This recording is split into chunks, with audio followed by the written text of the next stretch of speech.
Wizard101 is officially on its 15th year, and that probably prompts a question of what's going on with the game these days. And today, y'all, we're gonna be talking about exactly that, the current state of Wizard101. Recently, Wizard101 had a whole booth at PAX, and they even did an interview, which actually had a lot of little things here and there that I think are very relevant. The full article is in the description below, but I wanted to cover some of the highlights of it, some of the things that I found very interesting. The first thing that I think is an actual super big highlight of this whole article is that the current state of Wiz is actually very successful.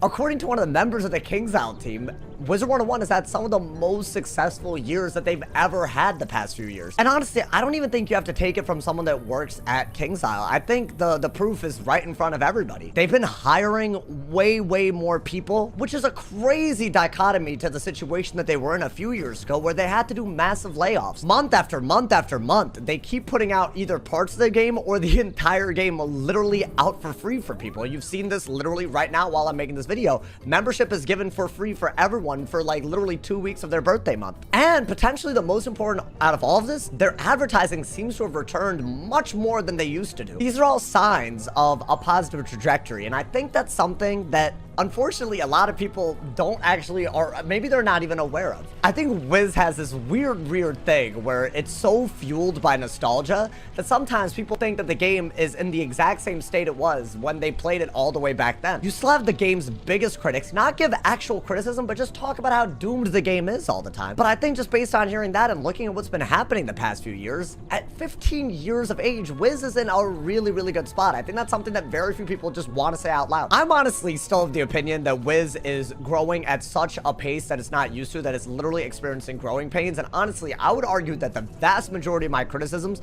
just come from that angle. I think sometimes they truly add things, and yes, they're willing to, like, you know, fix the consequences, but those consequences can be so annoying. And yet they've still tried at the very best to find a balance between updating the game a lot and keeping the game true to what it is. And doing all of this in a period of growth, I don't think that's something that should be, you know, not acknowledged. Now, speaking of new features, this interview also gave a little glimpse into what we might expect in the future. One important little tidbit, which I think is just relevant, is like they basically said that a lot of the reasons that they can do a lot of these new things and really, like, you know, pace their updates the way they are right now is because they have a lot of new analytics that they didn't have before. According to their team at PAX, they've been investing more into data like than they've ever before. And y'all, it just made me mad happy just to read that, because honestly, I don't think we've ever had any sort of confirmation that that is actually happening. But we live in the age of information, right? When you have data and when you have information, when you can really parse together what the effect of your changes are in a game, you can easily make it better and better with every iteration that you add. And I think the priority that they're placing on literally like figuring out what a change does in terms of affecting how players look at the game and making it better and better, that's huge. I'm not trying to roast Wiz as, like, you know, from like, you know, 5 years ago, 10 years ago, but so many of their changes were so aimless. Like their crowns gear like made no sense. There was nothing standardized about it. The shadow spells, shadow strike, jade gear, bad juju, there were so many wild ass spells that were completely unbalanced, mainly because probably they didn't have a data-driven approach to any of this. They probably just added something into the game,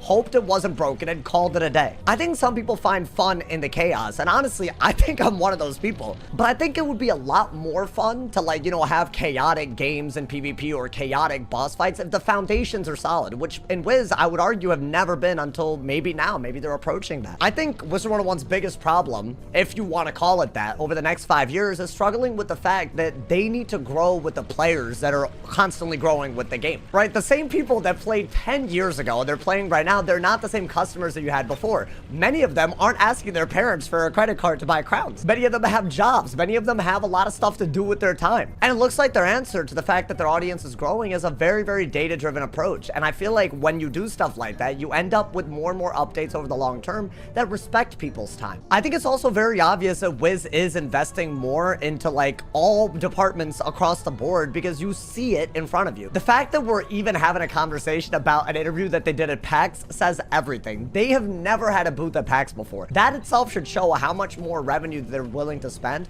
on simple little things like outreach and community involvement. I actually found one Reddit comment from someone that actually went there, and they were doing something very cool. cool. Apparently they like set up a few computers with like Wiz loaded up before, and they were advertising it as free to play, and people were literally, I guess, going to PAX and going to their booth and playing the game potentially for the first time. And apparently those computers with the games loaded up, they were occupied the whole time. I don't know if that's like the norm at PAX. I simply don't. I wish I knew more about this, but that's pretty cool to me considering this is their first time going there and they're already basically signing up new players passively, casually. That type of approach is nowhere close to something Wiz could have ever done like 5 years ago, and I think that's kind of huge. I think the biggest news from this article was that they actually do have plans to expand across other platforms, including, but not like, you know, limited to mobile. According to the article, nothing is set in stone, obviously, but they actually are thinking about moving towards stuff like that. Again, the fact that even, you know, something like Wiz on mobile is in consideration, that's nuts to me. Like,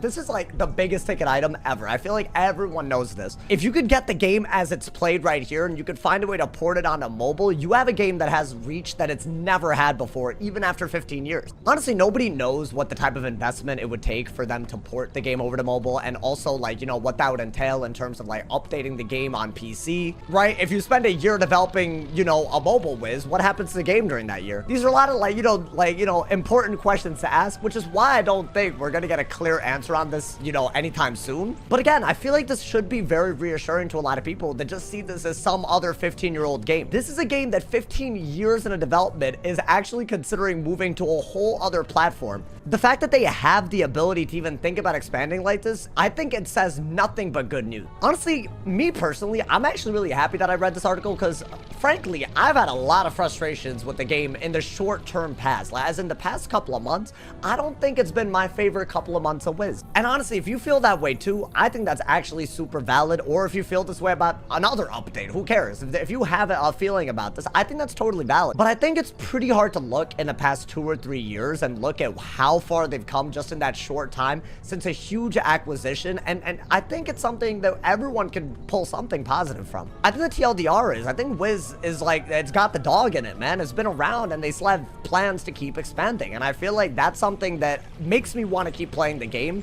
And I hope more people actually are aware that this is the actual state of Wiz. This might be the most positive video I've ever made on Wiz in the year 2023. So tomorrow, I will be slandering. Drop a like if you enjoyed. Let me know what you guys think about this article, about everything relating to it. Do you guys think the Wiz on mobile could actually be a thing? And what do you guys think about their data-driven approach, about the fact that they're more successful now than ever before? I would love to hear y'all's opinions on everything that we talked about in this video. I look forward to reading all of y'all's comments. Drop a like if you enjoyed. Leave us up if you're new. And if somebody hasn't told you're awesome today, they doing something wrong. Stay awesome. See y'all soon. And yeah.